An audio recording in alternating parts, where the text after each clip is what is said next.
بسم الله والصلاة والسلام على رسول الله. ازيكم حبايب قلبي، عاملين ايه؟ يا رب تكونوا في اتم صحة وفي احسن حال. وشكرا على اي حد بيتابعني وعامل لي لايك او اشتراك في القناة عشان يوصلكم كل جديد. النهارده هنعمل ايه؟ النهارده هنعمل زي ما انتم شايفين كده مخلل مشكل. انا كنت عملته قبل كده في القناة، بس المرة دي جايبه لكم من اول ما جبت الحاجة لحد دلوقتي. كل حاجة لسه زي ما هي قدامكم عشان اوريكم احنا هنعمل ايه من الاول. عندي خيار، عندي جزر، عندي لفت، عندي كرنبيط، في فلفل. اي حاجة بتتخلل عندك خليلي. قبل اي حاجة احنا المفروض هنقطع اللي هو الكرو الارنبيط ده. بصوا، نقطعها واحدة واحدة كده او اصغر من كده كمان. هحطها في مية دافية عشان تطهرها، يعني عشان تبقى كده مديه طراوه شويه، يعني طريه، يعني تبقى طريه شويه وفي نفس الوقت تبقى مطهراها. انت عارفين هتتغسل غسيل كده عادي، مش هتبقى نضيفه قوي زي ما انتم شايفين كده. هنقطع كله بنفس الكميه، نقطعها بنفس الطريقه اهي كده، وهنحطه في الميه الدافيه شويه صغيرين كده. تمام، هقطع كله بنفس برضو الطريقه وبعدين هرجع لكم تاني. زي ما انتم شايفين اهو، هو بيبقى برضو بيبقى كده مع المخلل اللي احنا بنجيبه بره. انا ايه اللي خلاني اعمل كده وايه اللي خلاني ان انا هعمل مخلل؟ الدنيا غاليه ونروح نجيب المخلل ب5 جنيه، حبه قد كده اهو، يعني ما بيكملش الاكل. يعني احنا مثلا عايزين مخلل في الغدا، عايزين مخلل في العشاء، نجيب 5 في الغدا ونرجع نجيب 5 في العشاء. طب وعلى ايه يعني؟ انا كل ده الخيار كيلو ب10 جنيه، هو غالي فعلا بس هيعمل معاكي كمية كبيرة. القرنبيطة ديت ب8 جنيه، الجزر ال2 كيلو ب10 جنيه، اللفت ب10 جنيه، يعني قولي مش هيكمل 50 جنيه، بس هيعمل معاكي كمية حلوة قوي وهتوفر معاكي. ممكن يقعد معاكي شهر اكتر على حسب احتياجك والكمية اللي انت بتستخدميها. هنقطع كله زي ما انتم شايفين كده اهو، وهنحطه زي ما قلت لكم يتطهر في ميه دافيه، مش ميه سخنه، لا دافيه. تمام،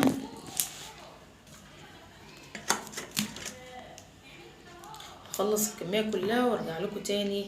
خليكم معايا، ما تروحوش في حد مع يوميات عقليه مش هتقدر تغمض عينيك. هنعمل برضو الليفت. بصوا، طول ما في حاجات تتعمل مخلل وطول ما في لفت كده اعمله مخلل، احلى حاجه وحاجه مضمونه برضو، حاجه في البيت حلوه. وهتوفر معاكي. زي ما بقولك بتروحي تشتري ب5 جنيه حبه قد كده، ما بيعملوش اي حاجه اهو.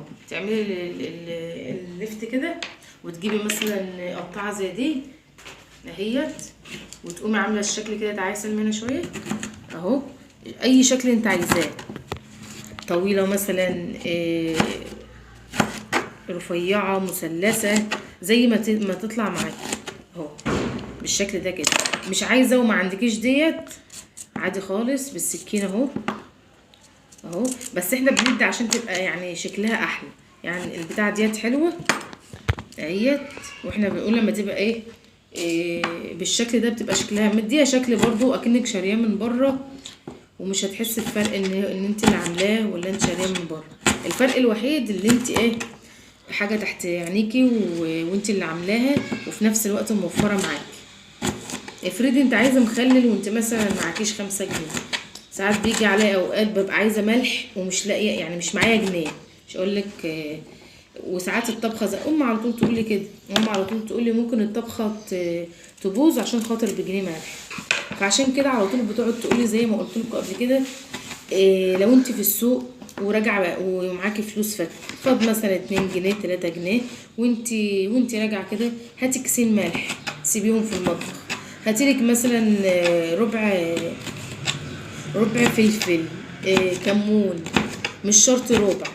احنا عندنا العطارين هنا نقول لهم مثلا هات ب5 جنيه، هات ب3 جنيه، هات ب2 جنيه، اي حاجة معاكي. ده برضو حاجة من ضمن الحاجات اللي هتوفر معاكي وتبقى مثلا معاكي في المطبخ.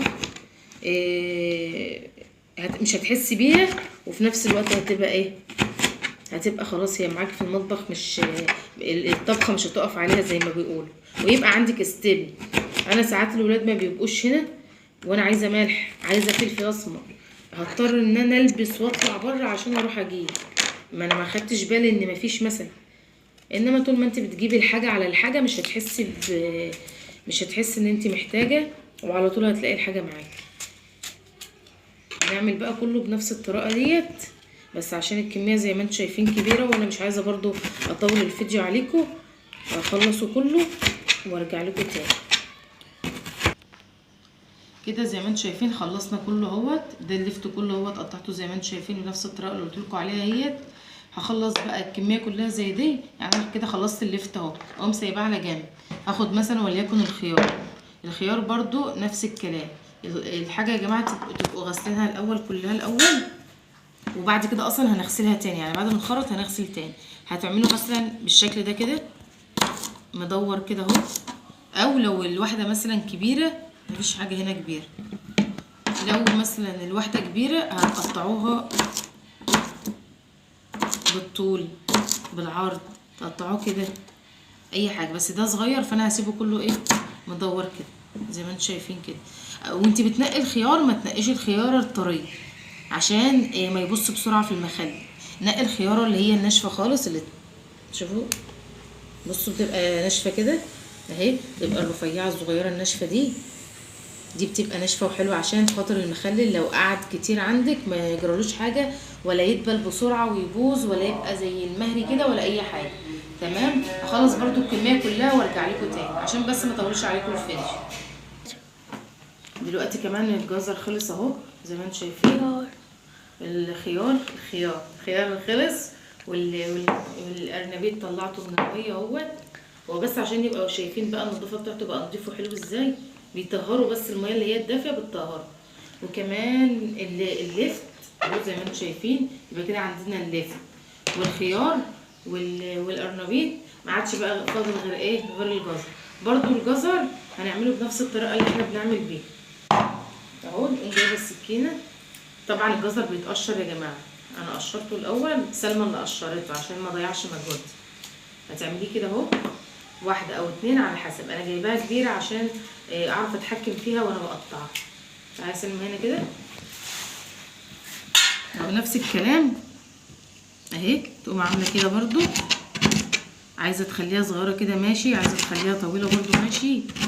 دي بقى حاجه ترجع لك انت اهي، بس بلاش صغيره قوي كده، خلينا في دي اهي.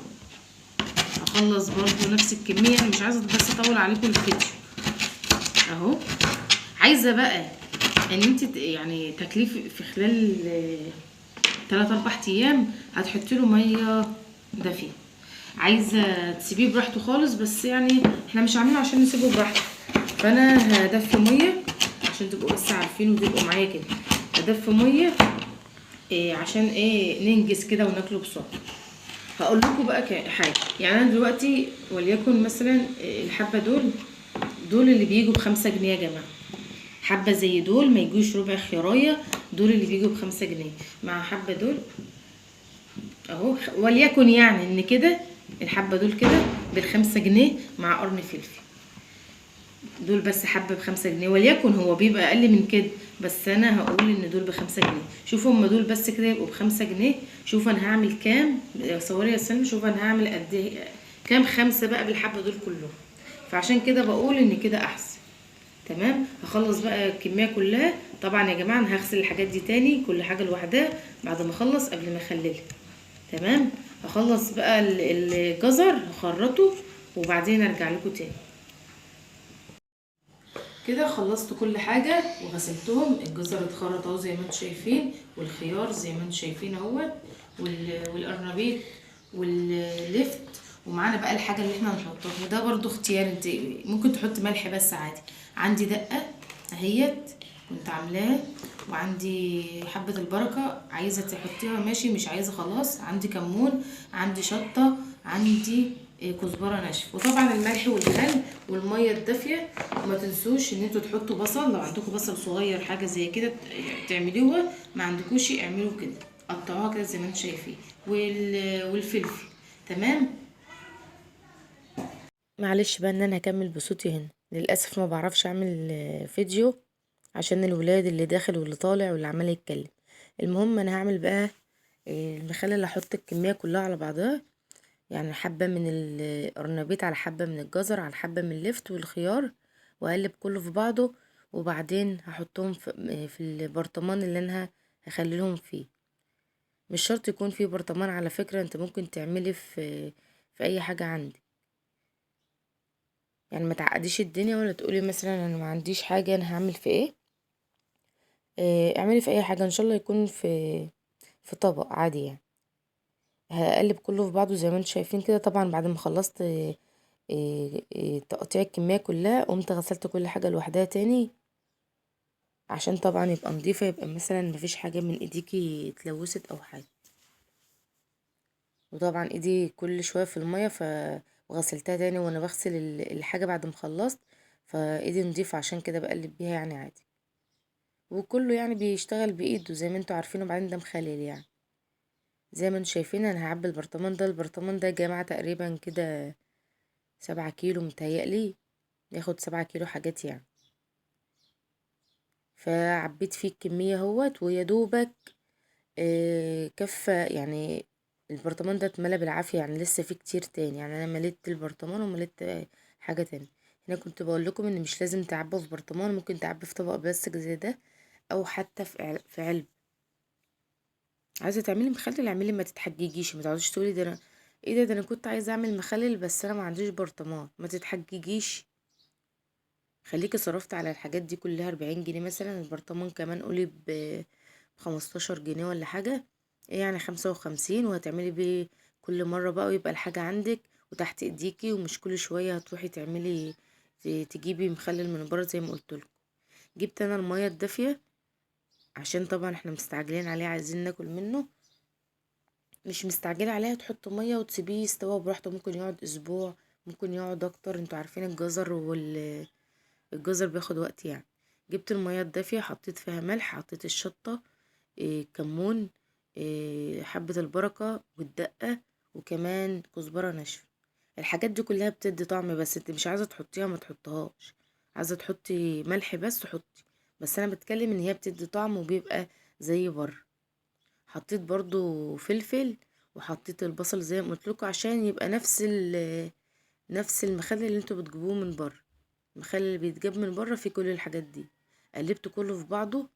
ولو عندك هريسة شطة يبقى احسن، ما عندكيش هتحط شطة عادية، يا خسارة زروات الدنيا. تمام. ولو عندك كمان بنجر عشان تخليه لونه احمر كده ممكن تحط. انا ما كانش عندي فخلاص مش مشكلة. هو اللفت دوت اصلا اللي معايا ده بيحمر نفسه لوحده. بس تملي البرطمان لحد الاخر يعني، المايه تبقى مغطيه كل اللي على كل المخلل عشان ما يبقاش فيه ريم كده على الوش ولا حاجه. ممكن تحطي نقطه زيت صغيره على الوش كده عشان ما يريمش، بس احنا بنستنوش لما يجراله حاجه، لان مسافه ما بيتاكل خلاص ما بيستوي بيتاكل. شفتوا الكميه عملت معايا قد ايه؟ برطمانين كبار والطبق ده، وحطيت حبة البركة زي ما قلت لكم، وشكله تحفة. يا رب يكون الفيديو النهاردة عجبكم، يا رب اكون فدتكم بحاجة بسيطة. ما تنسلوش في اللايك والشير والاشتراك في القناة، وتنسلوش تعملوا تعليق حلو زيكم كده.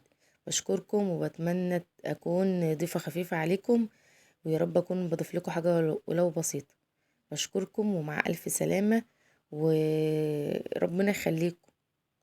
مع الف سلامة.